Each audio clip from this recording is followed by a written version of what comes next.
what's up, y'all? It's your boy Roc. And Rah. We back with another banger. You already know. Alright, so like we said in one of our videos that we like sharing videos and like funny videos off of Facebook. So today I wanted him to watch this video that I never even seen before. I just seen the title of it and I wanted to watch it with him to get like a real reaction of it and give our input on it. It's about a girl telling her story about how she was shot in front of her kids. And it was on Facebook. So, I mean, she was shot in front of her kids. I knew it was about to be bad. yeah. So. And there's a lot of similar situations that's happening out here in the world that, you know, I feel like we can discuss. I agree.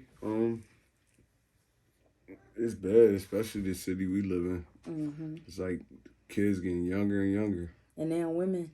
Well, now, I mean, now they aiming at. Now they going at the women. Ain't nobody safe down here. So, let's hop right into this video then. Okay.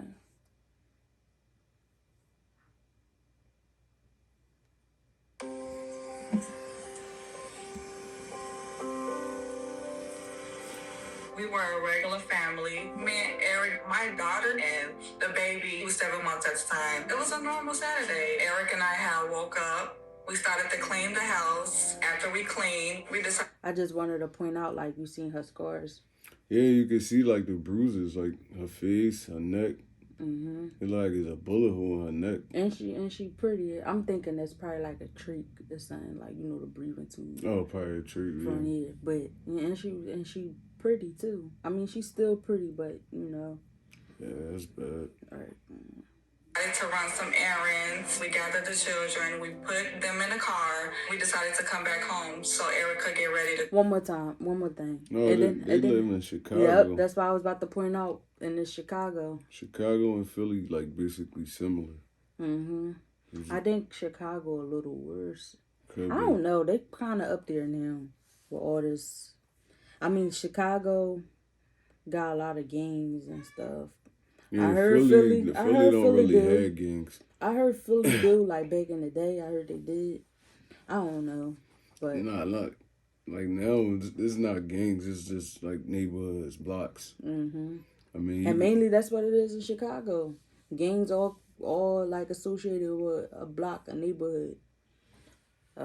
Let's get back into it. Go to work. We pulled up to the apartment. The kids were in the back seat. We were all laughing and talking and listening to music. There was an alley right next to our apartment door. So as Eric was proceeding to park, I just saw an individual step out of the alley. As soon as he stepped out, he just presented himself and stood tall. And then instantly his hand rose up and then a gun appeared. He just started shooting. We didn't have time to scream, run. So, that's a bad jump. That sounds like they was the target. Yeah, so Mayman just stepped out the alleyway and just started shooting at Like he was waiting. Like he was waiting for him. Yeah, like that's crazy and like just like the previous videos that we did, the first thing that popped in my head was the kids. The kids was in the car. Right, yeah. So they just nobody deserves. So they were just sitting in their car, listening to music and stuff, talking, and a guy stepped out the alleyway,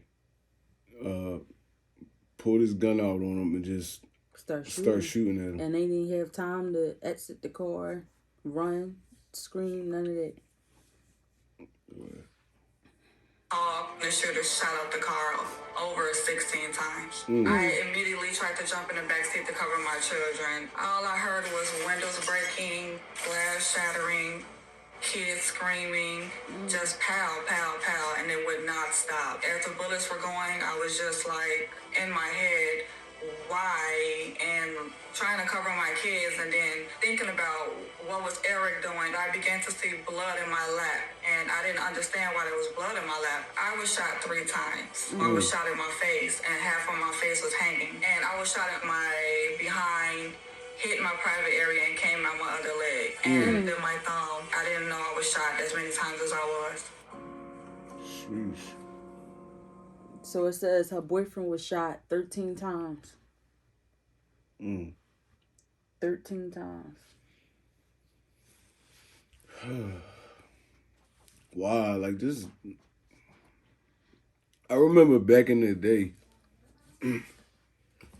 women and children was off limits. So it was like, if you seen somebody that you was beefing with their family, you left them alone.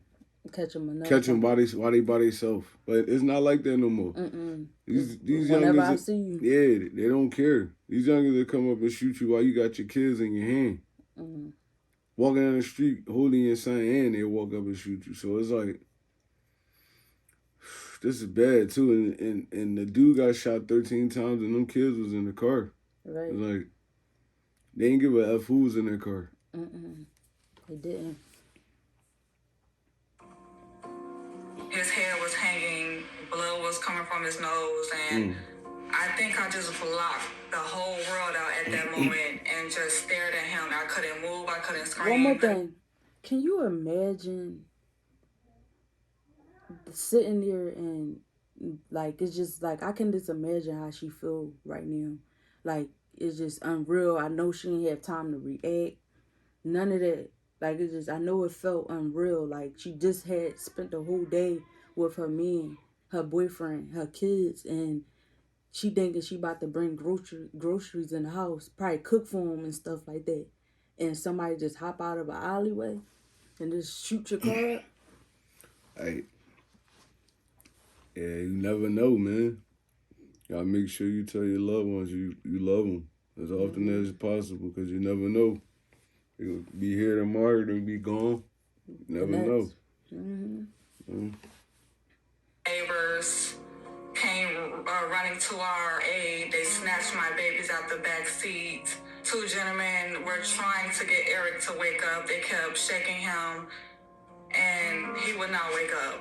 I was in a state of shock, just watching everybody and everything. The police and the ambulance came immediately. I basically saw him take his last breath right in front of me. I was in the hospital for 14 days, and I cried every day. I had to have multiple surgeries. I couldn't talk because my mouth was wired shut. I have a bullet still lodged in my thumb. Me and the children did get counseling right after the incident. We had our breakdowns, and me being a single mom. Honestly, I feel like that's a blessing. Like, not with the boyfriend, you know. I'm sad like that happened to him, but I'm happy that the kids ain't get hit. That's crazy, because he shot the car up 16 times and the kids ain't get hit not one time. But it could have been more than that, because she said it wouldn't stop. That probably, the boyfriend probably was the target though. I mean, that's But how you know that he was the one driving the car? Like, was it like you came out, it was a light, and you seen clear as day who was in the car? He probably could have been watching him. Waiting for him to come back. He could have been watching him. And then there's another thing. I'm not saying that this is the situation, but another thing, like, you don't know who's watching you on these social media sites. They could have been posting anywhere, and they probably like, oh, they at the market right now. We know he's gonna come back soon, and you know, that's why you gotta be careful of what you post, because it's always somebody watching. Even if you think that person not watching, it's people making fake pages. It's people that got friends watching for you.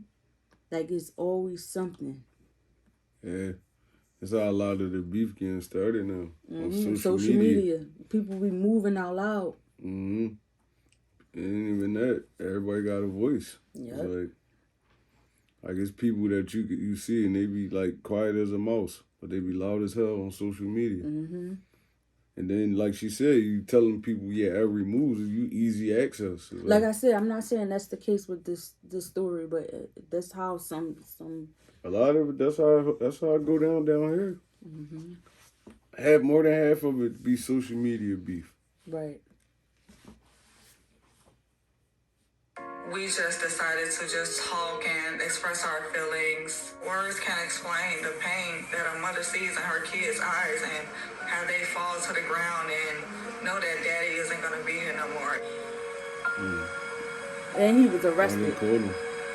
And he was arrested. So you did all this. And your life is over too. So, like, what did you really accomplish? You didn't really accomplish nothing. Like, you didn't.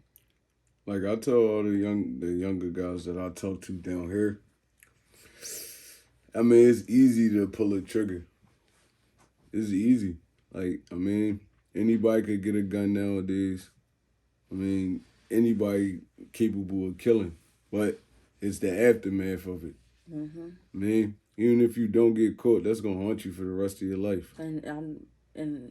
And if it's not, then Something wrong with you. yep. If you not have no emotions at No the words, empathy, anything, it's something wrong with you mentally, because I mean that's another human being. And then like you young, it'd be a lot of youngins like 15, 16 years old going to jail down here in Philly for like murders and stuff like that. I'm like, y'all ain't even experienced life yet. Y'all ain't never go on a vacation. I mean, y'all ain't never buy a car yet. Y'all ain't got a license. Y'all ain't never get your own crib, nothing. Y'all just about to be sitting in jail for the rest of your life. Just thinking about what you could have done. Yeah, thinking about what it could have been. But you moving off emotion. Hoping that that 25 come up and they parole you if you don't get, I mean, if they sentence you without parole. Right. I mean, so it's like, bro, it's like a lot of this stuff be little stuff. It don't be worth it.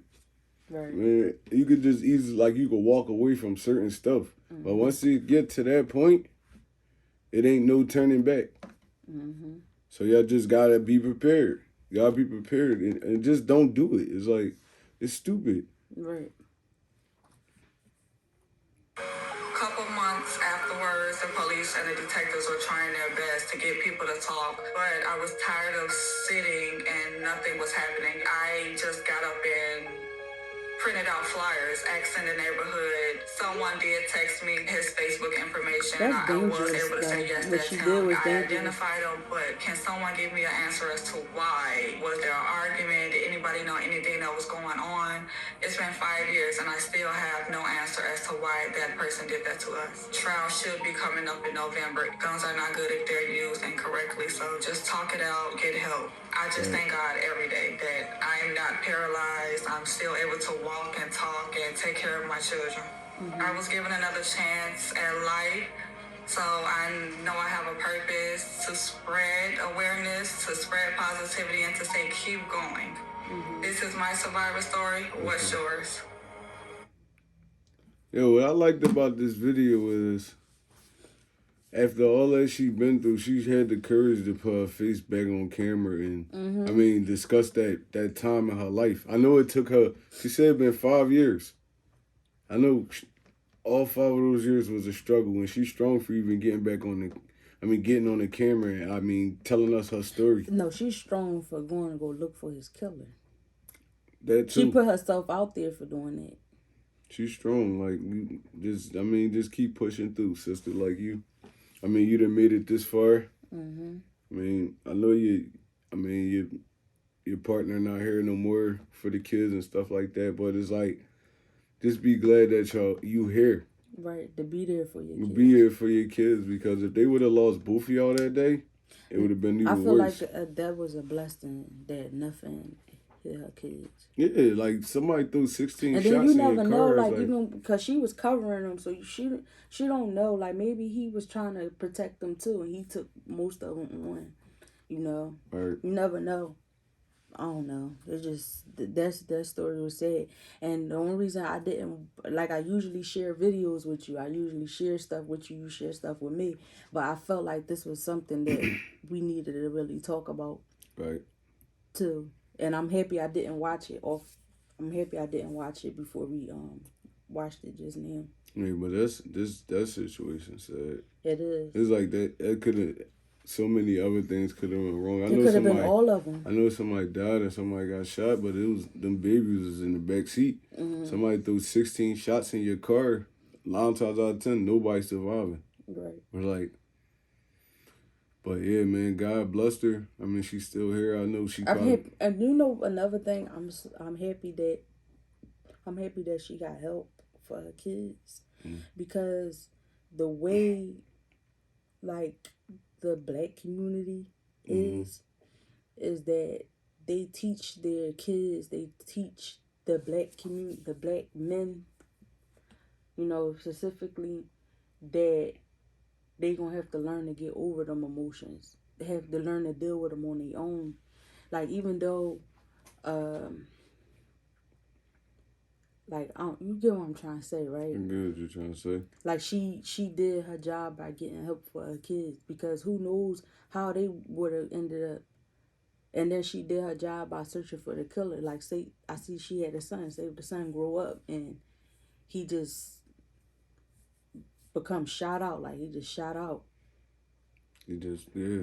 He grew She up, got he him don't help give a F about nobody. Like, they took my dad right in front of my face. Right, she got him help when he needed it. You know what I mean? You don't know if it's helping, but I mean, I feel like that's a start. I mean, that's a sad story, but I mean, it was like, it's just, I mean, this just coming to show you, like, life's short. I mean, like, you gotta make every day the best day you can make it, because Like it's your last. Yeah, because they was just sitting in the car. They was coming back from the market. Sitting in the car, listening to music, laughing, playing. I mean, probably in there telling jokes and stuff. That make you not want to live near no alley. And then 3 seconds, like three seconds later, she shot up and her boyfriend dead. It's like, I mean, I don't really got the words for it. Yeah, I don't really got the words for it, but I feel like she's strong. She's strong as hell for even telling us her story. I mean, and your first instinct is always to protect your kids, man. Protect your kids. And that probably was his instinct too. You never know. His instinct probably was to protect his family. Facts. And he probably took most of them bullets, so his kids won't have to take none. Because if she covering the kids, she don't know how he moved. He probably was covering all of them. But it's a sad story, man. I hope you hope everything going well for you now, sis, man. We praying for you. I know you're gonna see them scars for the rest of your life, but it's like, just be happy you still here for your children. Right. You still could get up. You still could play with them, laugh and play with them. You're not sitting in a wheelchair or nothing. Right. And another thing to look at is that she didn't let this stop her life. Right. Yeah. She's still continuing, because I mean, I know like certain stuff that we see is movies, but sometimes people really be dealing with that in real life. Like she could have dealt with this situation and just became depressed and said, "Forget them kids," and not focus on them. She still made it her mention them. She still made it a point to get help for her kids, to get help for herself, to move and become a voice for other people that have been in situations like that, or people that haven't been in situations like that, to try to prevent them. Whatever y'all going through is not worth it. Right. Yeah, but man, but we signing off though, man. Very emotional videos. I mean, it got my emotions a little high, because that could have been anybody. It could have been my girl. It could have been my sister, mom, cousins, aunt. Right. Anybody. It could be anybody, man. So we really gotta be mindful. And black folks, we gotta learn to start uplifting each other a little bit more. It's like in cases like this, a lot of people don't have that support like she had. I mean, they got to go through stuff like this on their own. They scared to go talk to a therapist because they don't trust them. Right. Now they just on their own. We, like she said, growing up, we seen stuff like this on a daily basis. So it's like, it's supposed to be normal to us, and that's not right. It's not right. It's like, me watching my kids grow up and me watching myself grow up is two different things. Right. Like, they sheltered from everything. I mean, they got everything they need in the house. They don't never got to go outside or nothing. Right. I mean, me on the other hand, I was outside. I mean, I was always outside, so it's like it's different. We grew up in two different situations, so it's like a lot of people don't feel like they don't have that support. So, I mean, if you see somebody going through a hard time or something, I mean, even if you can't help them financially, just a little, I mean, pat on their back or shoulder, like it was gonna be okay, sis. It was gonna be okay, bro. I mean, just keep pushing. That reassurance. Yeah, that reassurance, man. And everything don't cost money. Right. A couple of words not gonna I mean, harm you. And then and another thing, this one had nothing to do with what we just watched, but another thing is people need to stop letting, like I was about to curse, but people need to stop letting other people dictate their life by watching social media. Like you see people on social media with money, posting cars, posting like they name brand stuff, and then you got people that's watching that's like, dang, like I'm the same age as this person and I still don't got my first name brand stuff. I don't got that much money in my pocket. But whole time that person that's posting money, they probably not even living a good life like they portraying. Because a lot of people on social media look at other people on social media and compare their life to theirs and feel like they are behind. Right. And a lot of people move off jealousy, move off emotion, envy, all that. Yep. So yeah, just be mindful, yo, when y'all playing around on these media sites, because a person that don't even know you could want to harm you for no reason. Well, harm you just because of stuff that you posting. Because a lot of people that's posting stuff, they not even living the life they portraying on social media. But you, a person that could be depressed or could be like that, y'all could have lost your job, y'all don't have a car, y'all driving a hoopty, and y'all see a person that's always switching cars and stuff, that could be a rental. That could be their mom car. Their mom car. Right. They could be like they could have just lost their mom or their dad and got an inheritance. They could be holding their best friend money. Right. You never know. It's just I seen a lot of people be like, let me hold that and be taking pictures with somebody else's money in their hand. So everything look good, not always good. So right. I mean, but we signing off, y'all. We appreciate y'all for watching us, man. It's your boy Roc and Rah. We out of here.